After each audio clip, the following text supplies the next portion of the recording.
আসসালামু আলাইকুম এভরিওয়ান, আপনারা সবাইকে স্বাগত জানাই আমার চ্যানেল কিচেন উইথ লিমাতে। আজ আপনাদের সাথে শেয়ার করব 2টি ডিম দিয়ে 2 পাউন্ড কেক। হ্যাঁ, আসলেই তৈরি করা যায় 2টি ডিম দিয়ে 2 পাউন্ড কেক। আজ আমি আপনাদেরকে এইখানে ফুল কেকের প্রসেসটি দেখাবো আর কিভাবে ক্রিম তৈরি করা যায় সেই ভিডিও সহ এখানে আপলোড করব।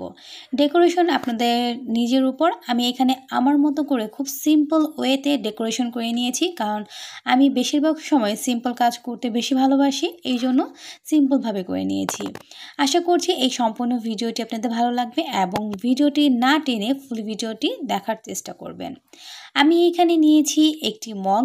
এই মগের মধ্যে আমি প্রথমে হাফ কাপ, এরপরে 1/4 কাপ দিয়ে দিলাম গরম দুধ। এবার এর মধ্যে 1 টেবিল চামচ ভিনেগার দিয়ে এভাবে নাড়া দিয়ে এক সাইডে রেখে দেব। এবার আমি একটি চালনি আর একটি বাটি নিয়েছি। এর মধ্যে প্রথমেই দিয়ে দিচ্ছি 1 কাপ ময়দা। এবার এর মধ্যে দিচ্ছি আরও হাফ কাপ ময়দা। আমি এখানে তীর ব্র্যান্ডের যে ময়দা আছে সেই ময়দা ব্যবহার করছি। বেকিংয়ের জন্য তীর ব্র্যান্ডের ময়দা বেস্ট। এখন আমি ময়দা চেলে নিচ্ছি। এবার আমি নিয়ে নিচ্ছি half cup plus 1/4 cup cocoa powder. আমি এখানে মালয়েশিয়ান ব্র্যান্ডের যে কোকো পাউডার আছে সেটা ব্যবহার করেছি। এবার নিয়ে নিচ্ছি 1 চামচ প্লাস হাফ চামচ বেকিং পাউডার। আমি এখানে ফস্টার ক্লার্কের বেকিং পাউডার ব্যবহার করেছি। এবার নিয়ে নিচ্ছি 1 চামচ, এখানে 4 চামচ আমি ব্যবহার করেছি। 4 চামচের 1 চামচ প্লাস হাফ চামচ নিয়েছি বেকিং সোডা। সোডা এবং পাউডারের কাজ কিন্তু আলাদা, এই জন্য দুটি নিতে হবে। এবার খুব ভালো মতো চেলে নিচ্ছি। চেলে নেওয়া হয়ে গেছে। এবার আমি খুব ভালো মতো একটি হুইস্কের মাধ্যমে মিক্স করে নিচ্ছি। খুব ভালো মতো সব উপকরণ একসাথে মিক্স করে নিতে হবে। এবার আমি এর মধ্যে 1.5 কাপ চিনি দিয়ে দিচ্ছি।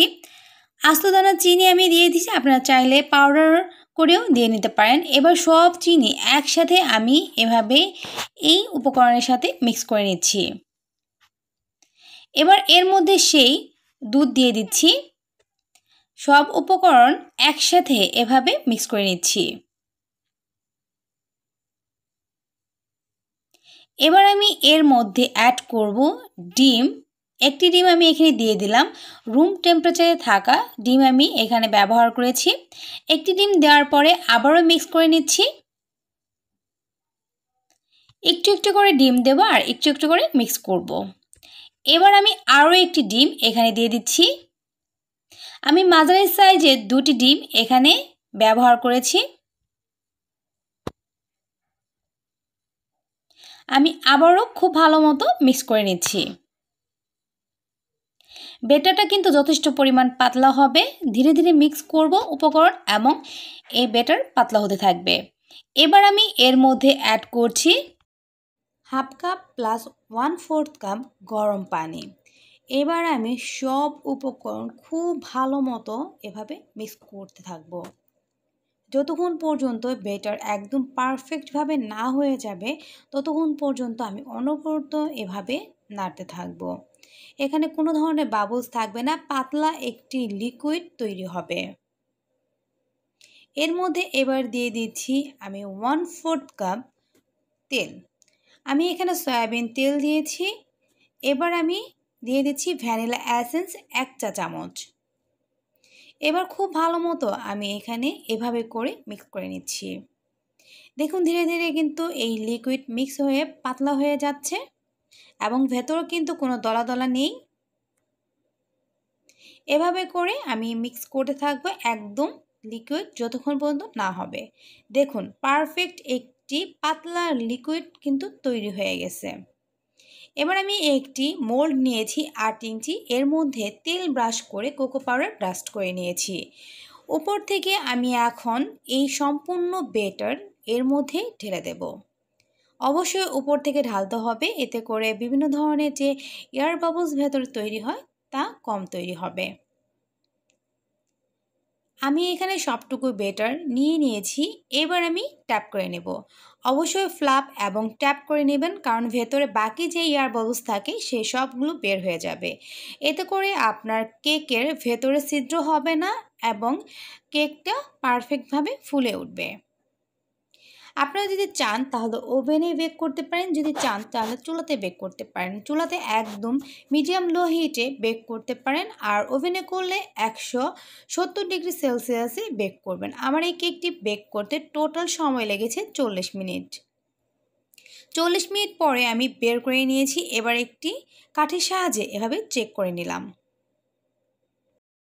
গরম অবস্থাতেই আমি মোল্ড থেকে বের করে একটি র্যাপিং পেপার দিয়ে এভাবে র্যাপ করে রেখেছি। এবার ঠান্ডা হওয়ার জন্য অপেক্ষা করব। এভাবে র্যাপ করে রাখার কারণে কেক কিন্তু চুপসে যাবে না।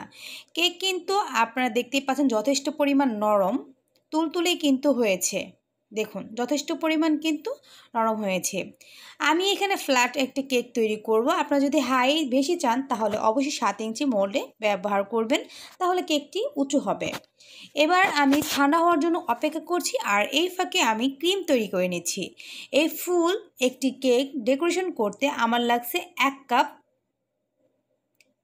Whip cream. আমি এখানে এবার হুইপ ক্রিম ব্যবহার করেছি। এবার আমি হুইপ ক্রিম খুব ভালো মতো বিট করে নিচ্ছি, আর অবশ্যই বিটারের স্পিড একে থাকতে হবে। আর যখন আপনারা হুইপ ক্রিম ব্যবহার করবেন, যে কোনো হুইপ ক্রিম অবশ্যই লিকুইড করার পরে আপনারা বিট করবেন। ফ্রিজ থেকে বের করে নর্মালে রাখবেন, ডিপ থেকে বের করে নর্মালে রাখবেন। মানে যদি নর্মালে থাকে তাহলে অবশ্যই খুব ঠান্ডা করে নেবেন, যেমন আইস মানে বরফ গলা পানির মতো ঠান্ডা হতে হবে। এমন হুইপ ক্রিম আপনি জাস্ট বিট করবেন। দেখুন আমি এখানে একে দিয়ে কিন্তু বিট করছি। আপনারা এভাবে করে একে দিয়ে অনবরত বিট করতে থাকবেন। অনবরত যখন বিট করবেন, বিট করার এক পর্যায়ে দেখবেন এটি ঠিক হয়ে গেছে, আর তখন বুঝতে পারবেন যে আপনার ক্রিম রেডি।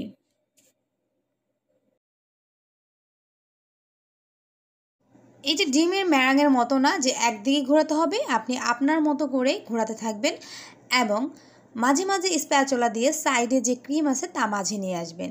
দেখুন এভাবে করে যখন আপনি বারবার বিট করবেন, যখন ফোম হয়ে আসবে তখন এখানে সুন্দর ফুলের মতো একটি ডিজাইন তৈরি হবে, কুচি কুচি হবে এবং উল্টো দিকে ফুলের মতো ডিজাইন তৈরি হবে।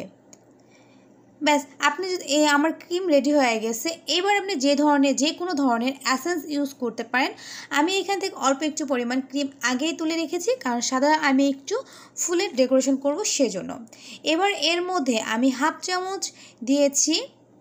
চা চামচ দিয়েছি চকলেট ইমালশন। আপনারা চাইলে চকলেট এসেন্সও ব্যবহার করতে পারেন, সেই ক্ষেত্রে এই কালারটা আসবে না। চকলেট ইমালশন ইউজ করবেন তখন এই কালারটা চলে আসবে। অন্য কোনো ইমালশন দিলেও কিন্তু কালার সহজে আসে না, এই জন্য আপনারা কালার তখন অ্যাড করে নিতে পারেন। দেখুন ক্রিম কিন্তু হয়ে গেছে।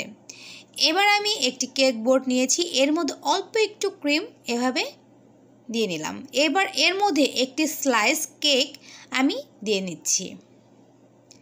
কেক স্লাইস দেওয়ার পরে আমি এখন এখানে কফি সিরাপ ব্যবহার করব। চকলেট কেকে সবসময় কফি সিরাপটা ব্যবহার করার চেষ্টা করবেন, এতে করে কেকের ফ্লেভার আরও বেশি মজাদার হয়। এবার আমি আপনাদের বলে দিই যে 2 পাউন্ডের জন্য আপনি কতটুকু কফি সিরাপ তৈরি করবেন। 1/3 কাপ গরম পানির মধ্যে 1 চা চামচ দেবেন চিনি, আর হাফ চা চামচ দেবেন কফি পাউডার। ব্যাস হয়ে গেল। এবার আমি এখানে দিয়ে দিচ্ছি ক্রিম আপনারা পাইপিং ব্যাগের সাহায্য দিতে পারেন, এভাবে বাটার নাইফ দিয়েও কিন্তু সমান করে নিতে পারেন, নয়তো স্ক্রাবারের সাহায্যেও কিন্তু সমান করে নিতে পারেন। সেটা আপনার এক্সপিরিয়েন্সের উপরে ডিপেন্ড করে। আপনি যদি নতুন হয়ে থাকেন তাহলে বলবো যে পাইপিং ব্যাগের সাহায্যেই এখানে ক্রিমটা কোট করবেন। পাইপিং ব্যাগের সাহায্যে কীভাবে করতে হয় তার আমি একটি ভিডিও কয়েকদিন আগে দিয়েছি, সেটা আপনারা দেখে নিতে পারেন। দেখুন এভাবে করে আমি এই যে ক্রিম কোট করে নিয়েছি, আর খুব ভালো মতো কোট করে নেওয়ার পরে উপরে আরও একটি স্লাইস দিয়ে নিয়েছি। উপরে আরেকটা স্লাইস দিয়ে এবার আমি কফি পাউডার আবারও ইউজ করব। তারপরে এর মধ্যে আমি ক্রিম দিয়ে এভাবে কোট করে নিয়েছি। এবার ডেকোরেশন করছি। আমি একটি স্টার নজল দিয়ে জাস্ট এভাবে করে ফুল এঁকে নিচ্ছি। আপনারা চাইলে অন্য কোনো নজলও ইউজ করতে পারেন, চাইলে এই ডিজাইনটাও কিন্তু করতে পারেন। এভাবে করে আমি চারপাশে স্টার নজল দিয়ে রোজ করে নিচ্ছি।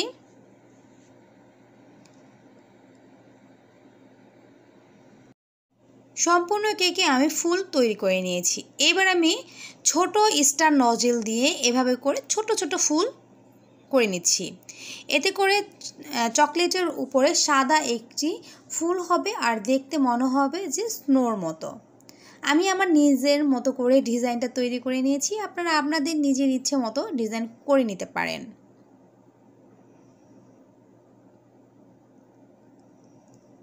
আপনারা যখন কেক তৈরি করতে করতে পুরাতন হয়ে যাবেন তখন দেখবেন আপনারা যে কোনো ডিজাইন খুব অনায়াসে করতে পারছেন। দেখুন এবার আমি সাইড দিয়ে এভাবে ডিজাইন তৈরি করে নিচ্ছি। আমি কিন্তু ছেড়ে দিচ্ছি, ছেড়ে দিয়ে কিন্তু জাস্ট ডটের মতো করে একটু অ্যাঙ্গেল করে নিচ্ছি।